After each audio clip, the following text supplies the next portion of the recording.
Good evening, everyone. Today, I'll be presenting about two powerful tools for Windows event log analysis and threat hunting, Hayabusa and Takajo. Here is the agenda for today's lightning talk.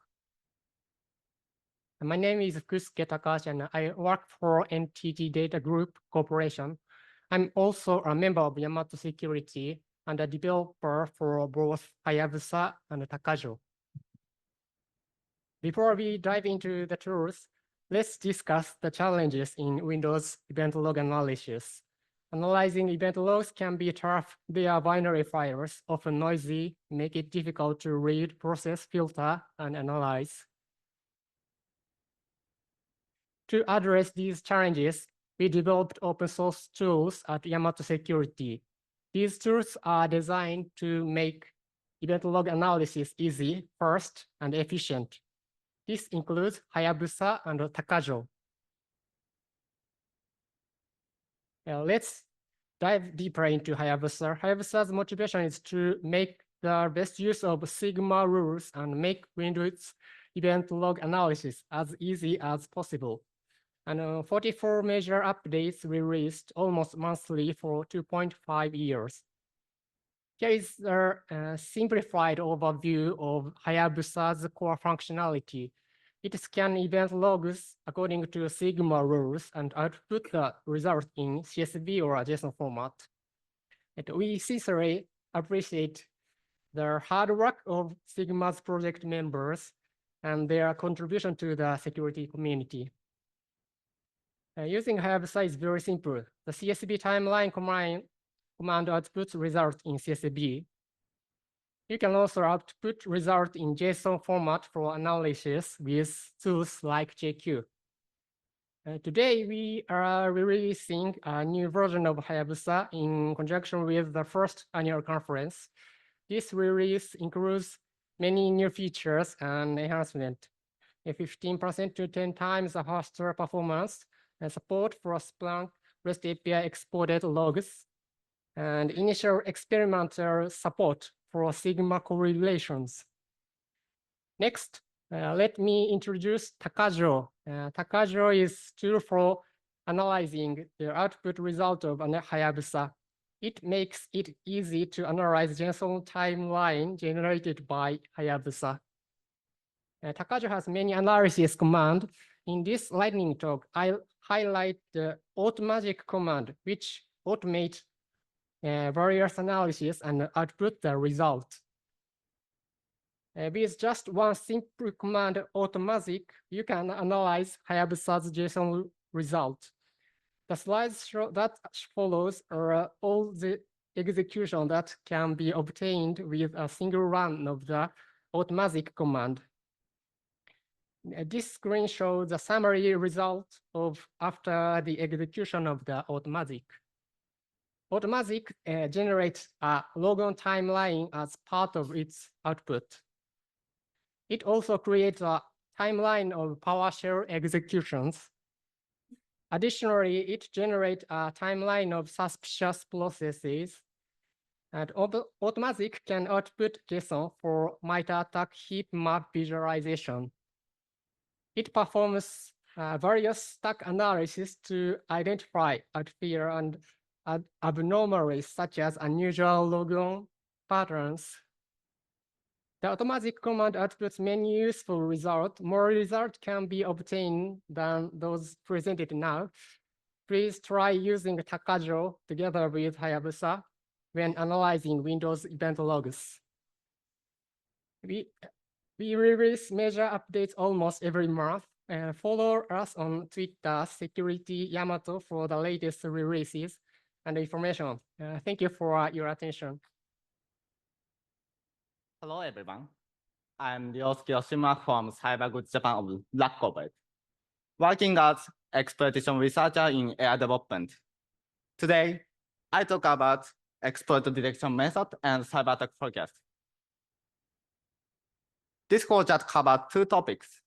We always monitor published exploitable data sources include like GitHub, ExploitDB, Metasploit, Packetstorm in other repository. The source code obtained from this platform are saved in GitLab, and the detailed information is saved in database. However, the source code sometimes has unrelated noise. To address this, we use AI to detect exploit code. This AI makes determination based on dynamic canvas system of script and detailed information. This is timeline for vulnerability in Jenkins. On January 24th, the vendor disclosed the vulnerability, and 2 days later, exploit code published on GitHub. We can conclude that attacks are coming shortly after the exploit code has been published, and by monitoring published code, we can observe signs of attack. We'll explain our system in simple steps. Step 1, seek exploit code from recorded repository. Oh, sorry. Okay. Step 2, search result explanation. Step 3, determine exploit code from recorded repository and exploit code specific repository. Step 4, the simulate exploit code in the dynamic canvas system simulate. Step 5, bring the result, filter the unwanted result, collecting a signature of the possible confirmed exploits with the database. When needed, we can link to the database of the certain possible exploit. But in this presentation, we will use only step 1 to step 5 until then bring the result. We go to the demonstration. Firstly, searching for vulnerability of a parallel network. We'll bring output like this. Summarize the recorded raw database, the repository release status, vulnerability CP information, and AI exploit detection methods. Result, this one. More detailed a list of recorded raw repository by closer. Select one. The desired code from published repository is recorded and can be seen in Git. Select the code. Copy the code. The code includes Python function input and open. Paste the here and submit. It will be executed by virtual environment. Dynamic canvas system simulate network communication and interesting function input and open argument parser.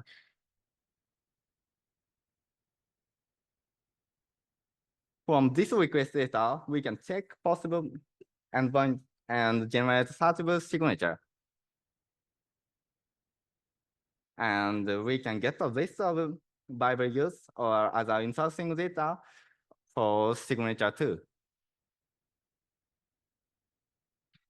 Finally, a goal is to predict future attack based on past and present information. However, since perfect prediction is not possible, so I use the word forecast.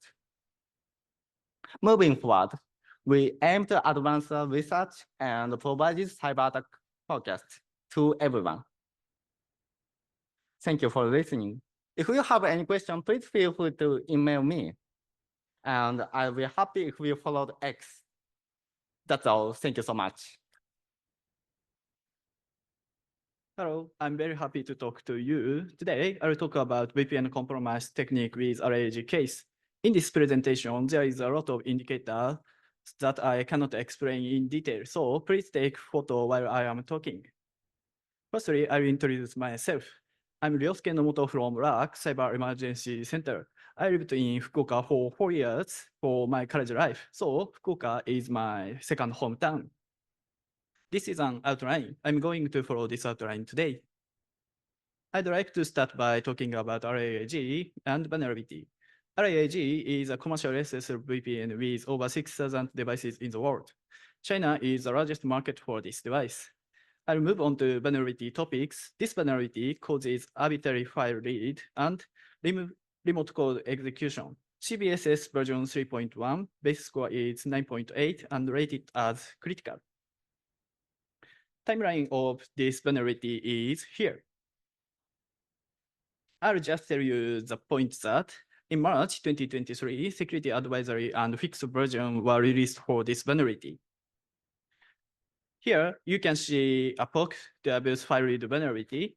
If we decode the URL, we can see null byte injection and path traversal. When attacker set a file path in HTTP header, HTTP response contains that file contents.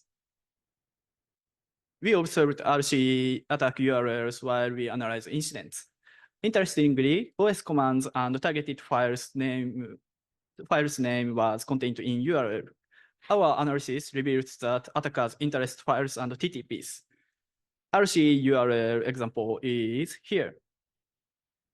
Null byte injection and path traversal mechanism also contained. Chinese blog says this OS command injection was caused by Perl open function with pipe character. I will introduce two VPN compromised cases to illustrate attackers' tactics. Here, incident A case timeline. Discovery activity was observed between April to May 2023, and attacker is very busy in May 9th.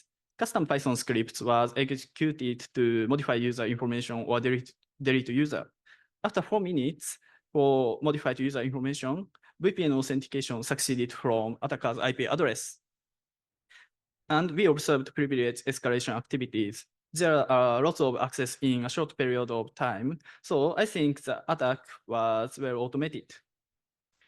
I'll describe remarkable activities in incidents A case. In this case, attacker executed the restart command with root privilege. I'm not sure why they execute the restart command. This suspicious restart tells victims that victims' network become abnormal. In discovery phase, attacker used ls, tail, and cat command to view some log or config files. Plus, PSQL command was used to view database tables stored user info, user groups, and etc. In initial access phase, user credential was modified by custom Python script. That script contained a valid user account name, so I think discovery phase was working well. Also, we noticed that attacker will understand RAOS system. File putting technique is here. Python 2 and base 64 decode was used, and file write here. Added string in cron tab is here. This command grant SEID to binary with root user. Next, I'm going to look at the incident B case timeline. Database modifying by SQL with RC vulnerability and tag command to exfiltrate a log file are remarkable activities. SQL to modify device ID table is here. We can see the update command and status modification. I'm not certain about the impact of the status set to 1, but after this modification, VPN authentication succeeded from attacker's IP address. Tag command for exfiltration is here. And remove command was abused for indicator removal techniques. This is a summary of the main findings.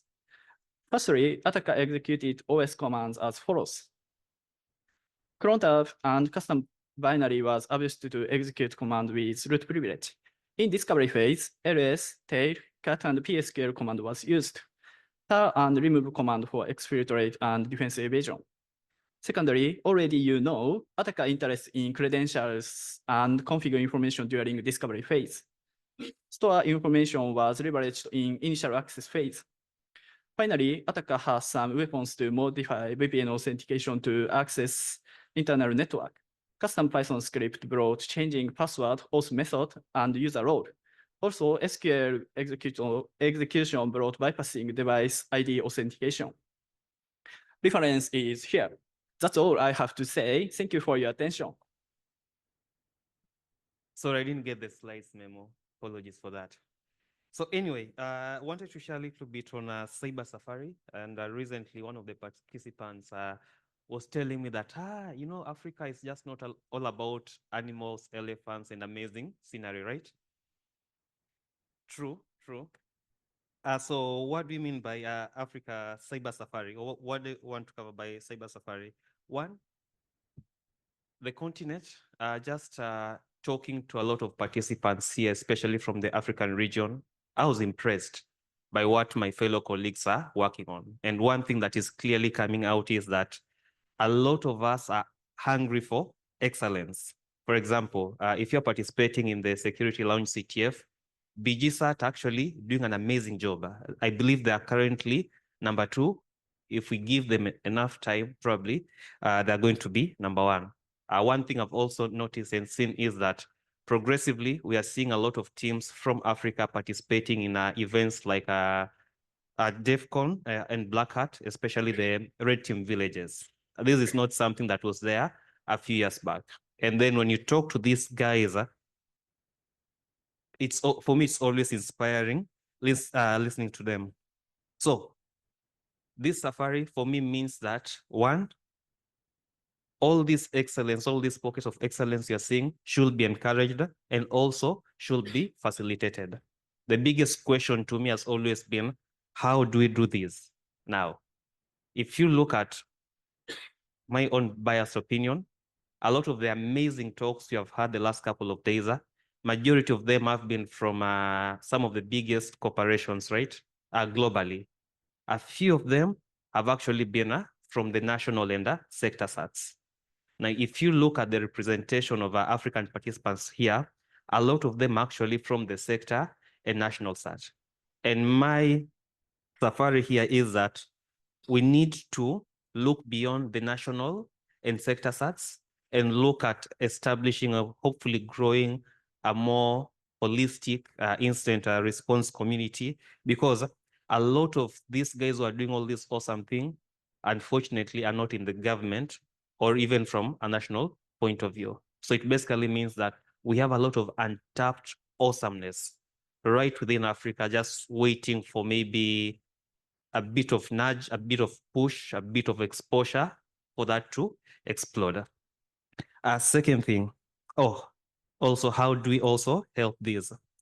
I feel like we need more operator events in Africa. So by operator events, I basically mean that we see a lot of policy governance events in Africa.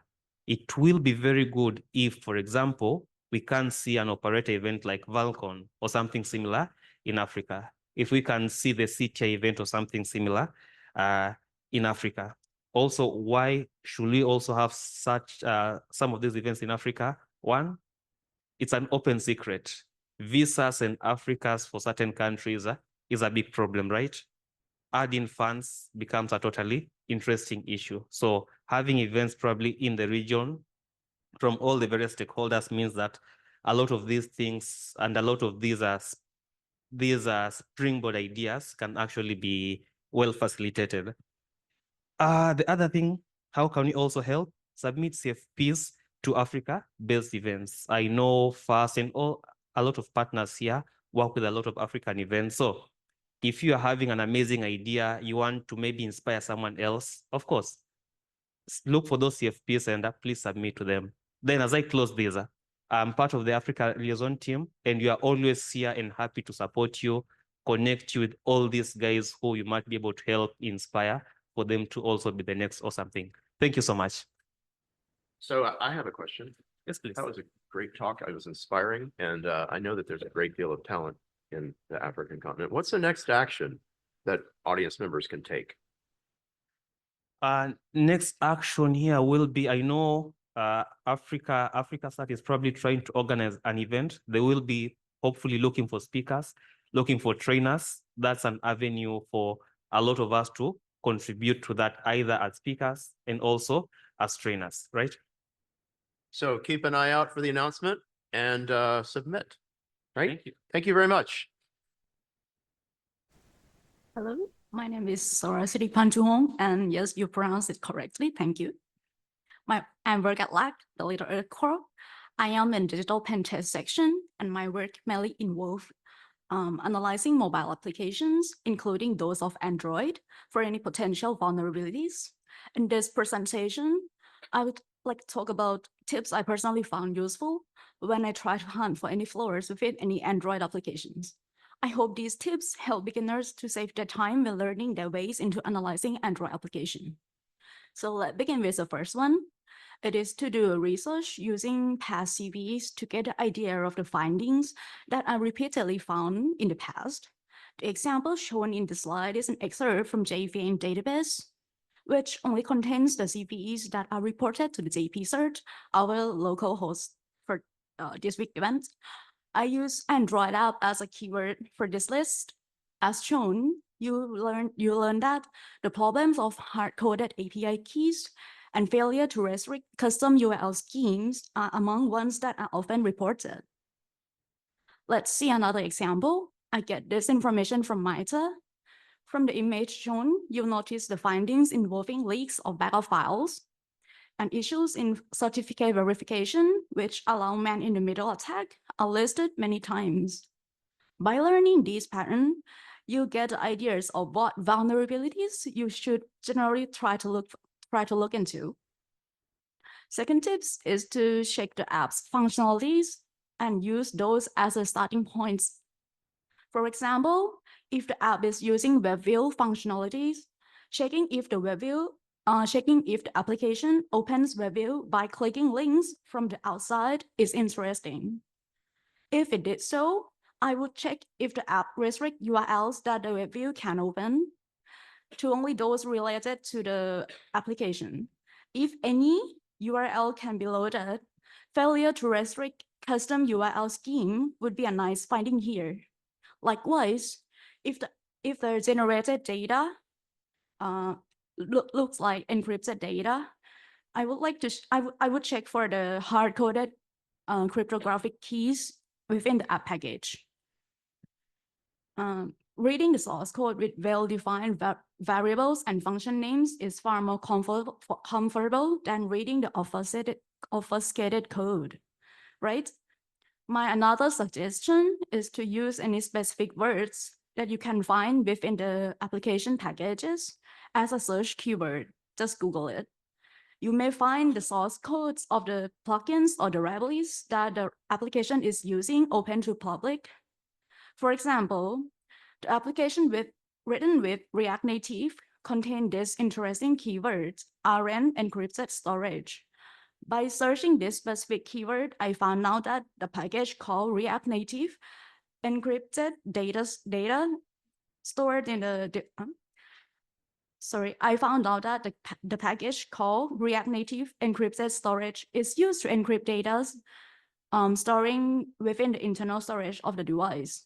And the source code of the package is open to the public in the GitHub. You can also use the name of the generated files as a keyword. In this example, I found encrypted data stored in XML file with the specific name. And by searching that name, you can also go to this repository as the same as like when you Google the right strings. And the last one is to look for and hook for app's logging function. Debug log is an important source of information when one is trying to understand what is happening under the hood. What kind of parameter is being processed and those intermediate value. Sometimes using logcat utilities to monitor Android device log is enough to inspect the data being processed. However, logcat alone will not give out much useful information. In this time, I recommend perform a quick static analysis to see if there's any logging function written in the code. For example, by analyzing the compiled code in the right side, hints that the function starting with LD that I mark in the box may be the logging function. Below image is the output by hooking the function. I use a tool called objection to hook here, but using Frida can also give the same output. Here, by hooking the logging functions, the information of parameters that are processed by the applications can be inspected, and this helps us when analyze the application functionalities. Once again, these are the 4 tips I would like to recommend. I hope this will be a little help to anyone aspiring to analyzing Android application. With this, I would like to end my presentation. Thank you and happy hacking.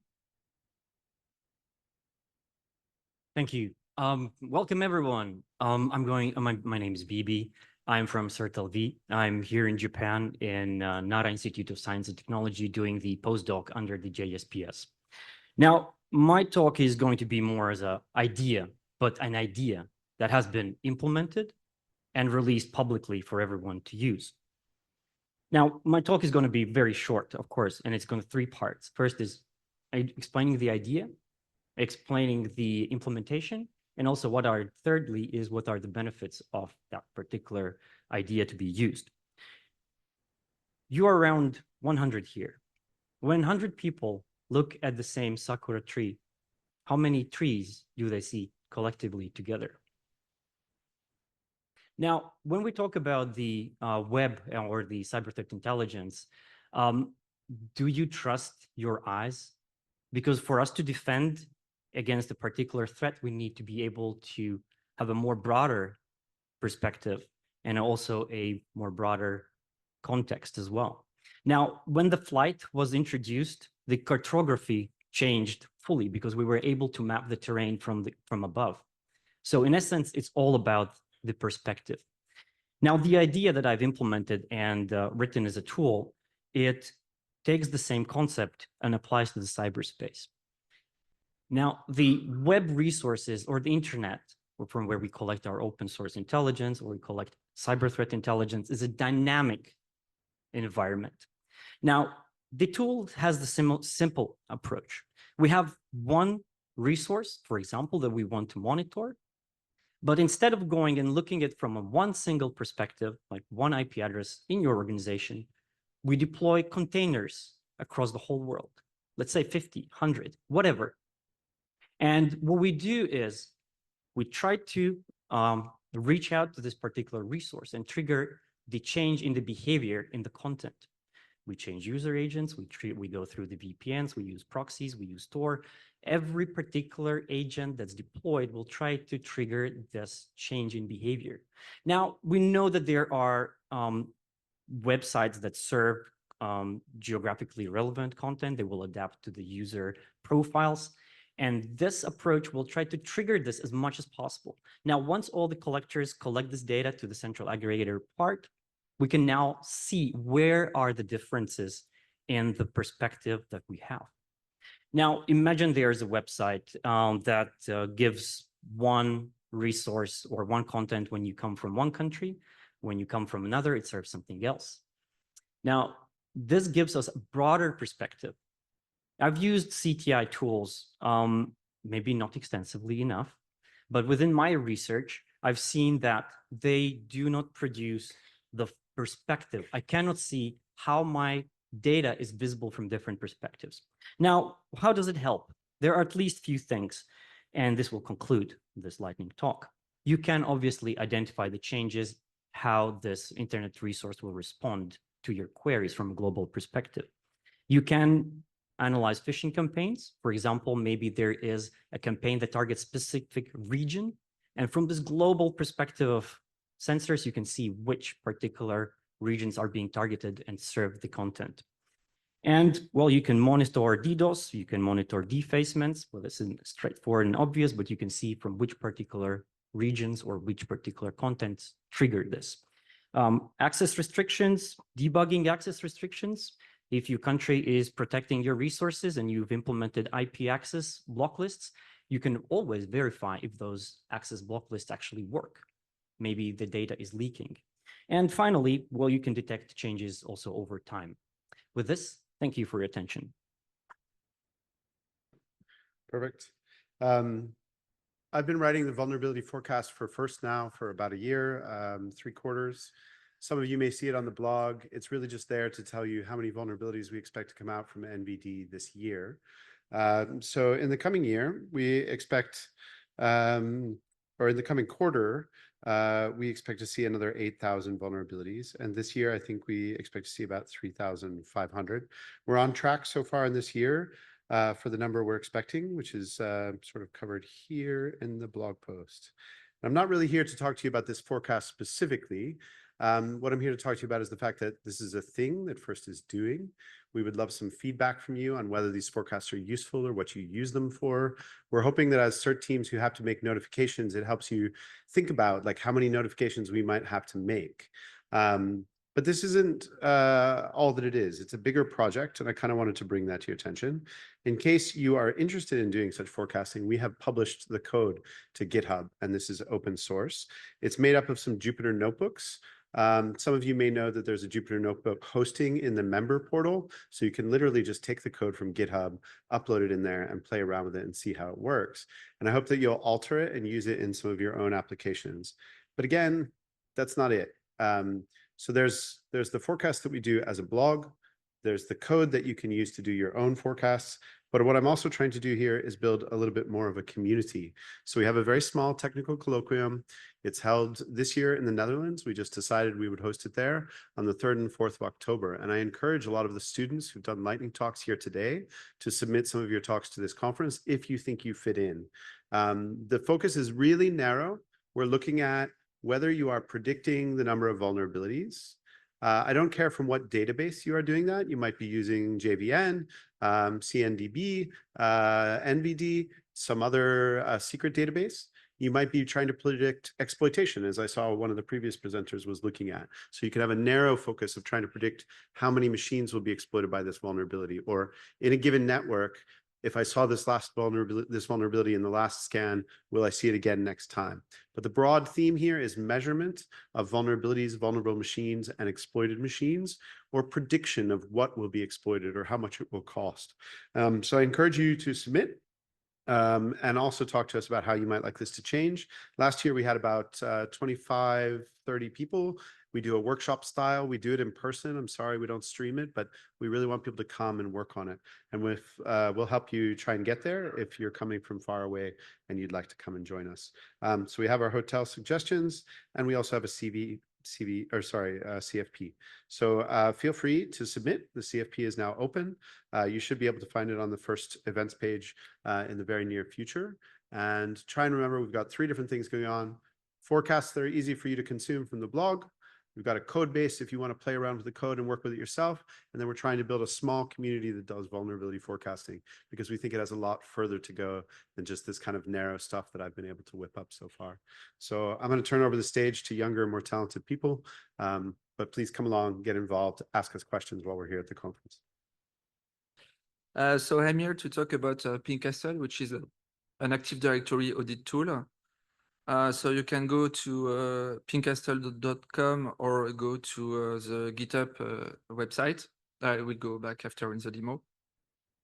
So the requirements are very simple. So you just need to have a network connections, be authenticated. So no local admin, no domain admin.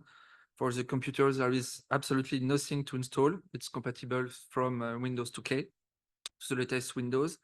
For the network requirements, you just need to access SMB, LDAP, PRPC, basically every Windows workstation. So there is nothing required. And for the audit, it's from 1 to 15 minutes, depending on the bandwidth. And for very large domain, when I'm talking very large domain is 1 million users, it's between 30 minutes and 1 hour. So it's very fast. So I will explain the steps because it is very complex to install. So first you go to the website, you download, you unzip, you double click on the exe to show this interface. You press enter until you get to this report. So let's go a quick demo. I cannot see my mouse, it's too small. So you go to pinkcastle.com, you have a download. So you will download this nice zip. You go to the folder I have unzipped. You have the exe, and you press enter and enter again. The problem is because I'm in Japan and with the VPN it's super slow, so I couldn't do a live demo. So you can see my execution that took almost 20 minutes due to the very bad VPN. But at the end, I got an HTML report and an XML report that can be parsed automatically using a tool. So if you want to see it, you can see it here, the XML data. But I think it's best to show the report, so I will not use my production domain, but the test domain. So the report just look like this. So you have a couple of indicators. You know, management, they like indicators. Then you have a bunch of rules. So for example, you have the details of each rule, how you can remediate. It's technical explanation, and if you got any detail, it's just below. For example, you have this policy, just can show you. Oops. So you have the example, for example, NTLM v1 is activated because there is no GPO setting the default, and then it switch back to the default. So you can see that there is many rules. I think there is 170. And after the rules, you have a bunch of details. You have the domain information, you have the users with many details. And everything is unconnected, so you can see the report offline, got the reports, the list of admins. You open, you got a pop-up. I can click, you see, with all the details. You got also the compromised data analysis, just like a Blazon-like analysis, but it's very fast. And you can see, for example, if you can spot everyone into a group, into the control path, you can see it. And you have many details about trust, smart cards, certificates, SCCM, some anomalies, event configurations, a lot of stuff. The report is lengthy, I know, because there is a lot of data. And Pinkastle is not just that. So there is many modules. For example, if you want to scan for local admin, export data, if you need to have your user list, and that's it. So if you want to see more, but I will not talk about Pinkastle. I will just speak about Active Directory. Meet me Friday, 10:30 at Argos E. Hello, everyone. I didn't have a plan for this. Just a few minutes ago, decided to do this. And I'm going to use this opportunity to introduce my honeypot, GLA. So it's the LLM-based web honeypot I released 2 weeks ago, actually. And I probably wait 1 minute, maybe, if you want the URL. GLA is actually a name of Australian parrot. It's a smart parrot, but sometimes do stupid things. So that kind of perfectly captures what my honeypot does. Yeah, thanks. Let's like not do that. Oops. This is where, hang on. All right. Okay, this part doesn't matter, but a disclaimer, I'm not an AI expert or LLM expert. So whatever I say about LLM or AI, I may hallucinate. So double check. So why LLM-based honeypots? Why not? Like, just the fun weekend project, and I thought maybe we can waste attackers' time with faker than ever HTTP responses. So I tried to build this like just in a few hours to just see if it works, just to evaluate LLMs to see if they can be used to generate HTTP responses, and also test a few other things like how they can generate JSON responses, for example, structured responses and things like that. So that was the main intent, and also see if we can increase the attacker's engagement when we generate real-looking responses versus a static empty response. The way traditional web honeypots work, if you work with them, you see that there's a lot of manual work. You need to simulate applications or vulnerabilities or vulnerability types. So you obviously can't do this for a lot of applications. It's a lot of manual work. So I thought maybe we can just do that with one prompt, basically mimicking numerous applications with just one prompt. So I recently added support for all providers. So whatever LLM provider you want to use, or if you want to use your local LLM, like with Olama. I also added response caching because obviously you don't want to spend too much money generating fake HTTP responses, which no one cares about.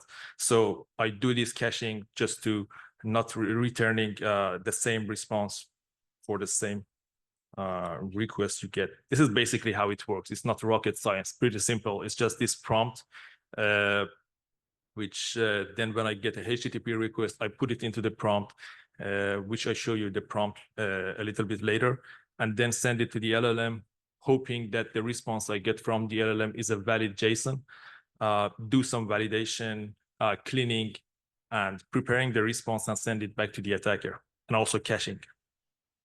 So this is one example. So you see that here I try to get AWS credentials, and it actually returns some example credentials, which is nice.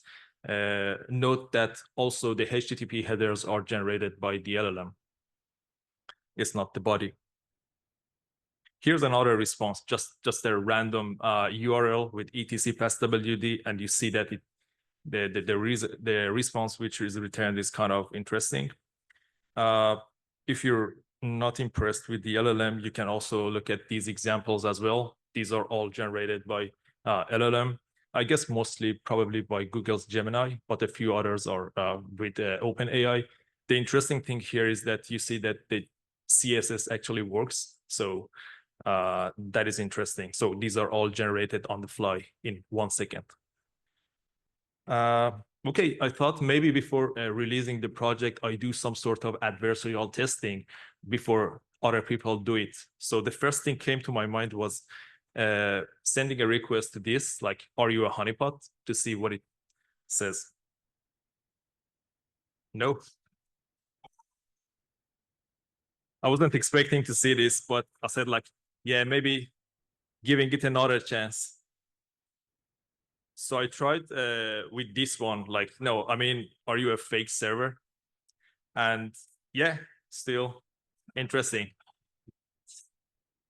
And yeah, so here's the prompt and the structure I use for this prompt. The first part is an instruction, like you need to analyze the HTTP response, do this, a few guidelines. Initially, I started with a one-line prompt, and I saw that the responses which will be generated is stupid, so I keep adding more guidelines and other stuff, and also then made it better. It was creating some made-up headers and things like that, which I didn't want.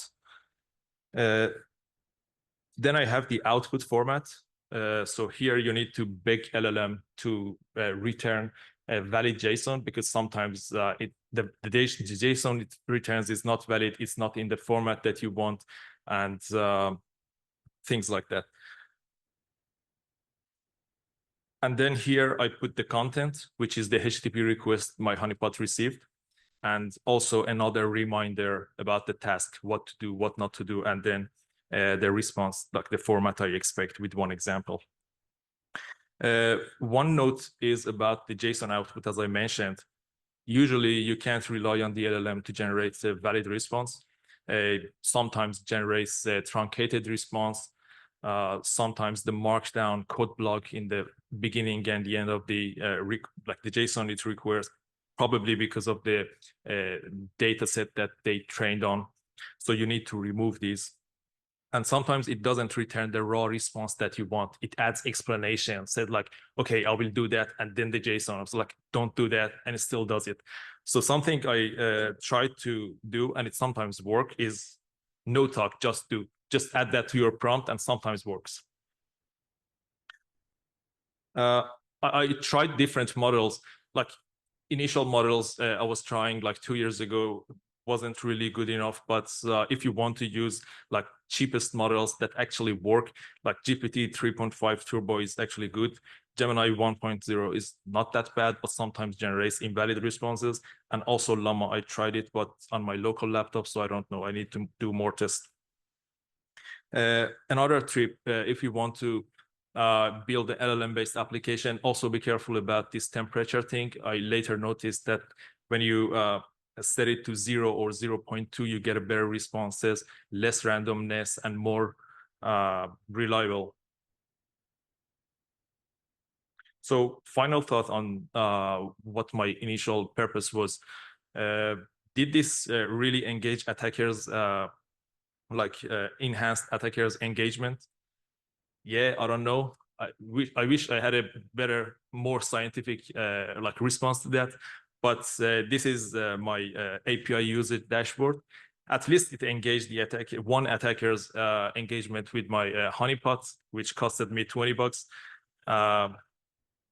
Apparently, they got mad with the stupid responses they were getting, and then they started DOSing.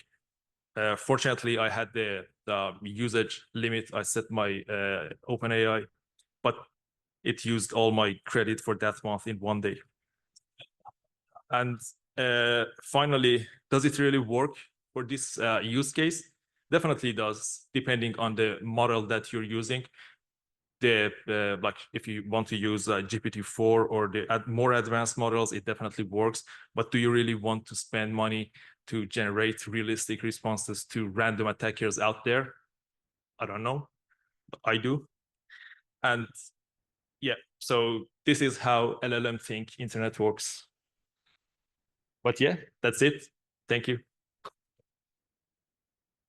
Okay, so hello everyone. Today I'd like to talk about how to decrypt Lockbit encryption without tools. I'm Yoshitane Tachibana from Rakuten Payment. So this is my self-introduction. Rakuten has 3 CSATs inside. So Rakuten SAT, Rakuten Mobile CSAT, and Rakuten FinTech CSAT. Rakuten is conglomerate company and has some fintech subsidiaries: bank, securities, insurance, card. And I'm representative of the RFT Rakuten FinTech CSAT and FinTech Group Company CSO advisor. So this is my favorite. So I like Star Trek, whiskey, train, motorcycle, and as you can see, I love baby metal. If you know baby metal, thank you. Let's talk with me later. So in last year, Q1, so one infrastructure was infected with Lockbit 2.0. Around 70% of internal servers are encrypted. Almost backup didn't exist. If the environment cannot be recovered immediately, the business must be shut down. Then now you can use Lockbit decrypt tool developed by Japan Police, but no decryption tool at that time. So from OSINT, so a few months ago at that time, in December 2022, the newspaper said Japanese police succeeded in decrypting Lockbit encryption, but they did not disclose the details. Our threat intelligence team collected the information about it. One, only the first 4 kilobytes is encrypted in the successful case. It may be the Lockbit 2.0 bug. And 2, virtual server environments were used in the successful case. So that case was very similar to our situation. Finally, we succeeded in decrypting the encrypted virtual hard disk image. So this is the status of almost infected servers. Type 1, Lockbit encrypted files on Windows servers. Type 2, almost servers run as guest OS on Hyper-V environment, virtual environment. Host OS infected Lockbit, and the virtual hard disk image were encrypted. Today, my case is about type 2. So this is the future of encrypted file. So as you can see, the bitmap of the file image. So top of first 4 kilobytes is very randomly. It is encrypted by Lockbit.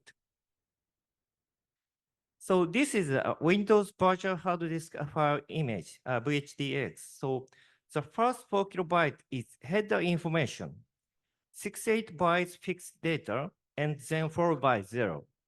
So all VHDX file has same top 4 kilobyte headers. So this is decryption procedure. Copies first 4 kilobyte data from normal VHDX file to encrypted VHDX. That's all. Quite easy. So all you need is a binary editor.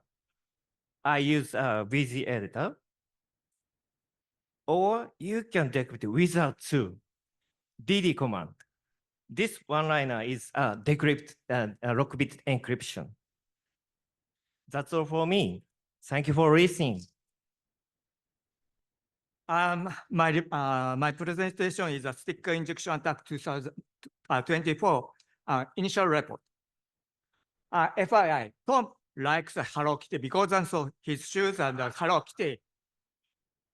By the way, security alert, sticker injection attack and began spread on 2 days ago, June 9.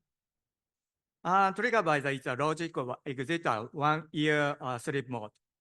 SIA sticker injection attack combined the sophisticated social engineering attack with a sticker injection attack. By the way, this official name of a sticker injection attack is talking to the all attendees, initiated in 2005. SIA aims to provide a common topic for the attendees, promoted the established trusted user relationships and communications. By the way, overview of a sticker injection attack. You know the attack or attack flow? Raise your hand. Oh, almost might attack and attack flow. Campaign SIA consists of 3 steps: active scan, conversation interrupt, and sticker injection attack. Attack flow describes the sequence of the campaign of the SIA. Last year, 2023, active scan, conversation interrupt, and sticker injection attack. This year, updated. Capacity building, water hole injection, and double sticker injection. Select factor, capacity building, because newcomer agent needs education, capacity building. For the cyber police and national in Japan, and young generation, and invited the threat actor next year. So watering hole injection at the registration desk. Grace.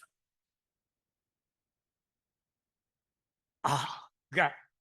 About the 30% victim. Next is a double sticker injection attack. Normally, Hello Kitty just another one. Special sticker for this conference. Hello Kitty first Fukuoka. Hello Kitty first Fukuoka. This mechanism is based on affiliate advertising based active scan. Active scan is 2 steps: mass scan and phase 2 is a normal scan. Left side is active and the right side is passive. Double sticker injection attack is right side. This mode is advertising, affiliated advertising based active scan. So vulnerability. Title is the name, batch, and defacement vulnerability. Impact is the name, batch, defacement, and the conversation interrupt. CVE, CPE, CWE, and CVSS 3.1 to 4.0. So indicator, bot deployment. Happy code. Next is batch defacement indicator Hello Kitty. I prepared that over the 2,000 stickers. Next incident. First infected person is Aaron Kaplan. He has a certificate of SIA. But currently, Aaron prepares proxy. Proxy is Roger. please stand up. And because CTF must meet the need contact the first injected person. Then please contact the Roger. And other many persons that are infected. Oh, keynote speakers and Hi, conclusion. How many batches are injected on June 11? I estimated. Little bit. Please help your 17th talking to all attendees.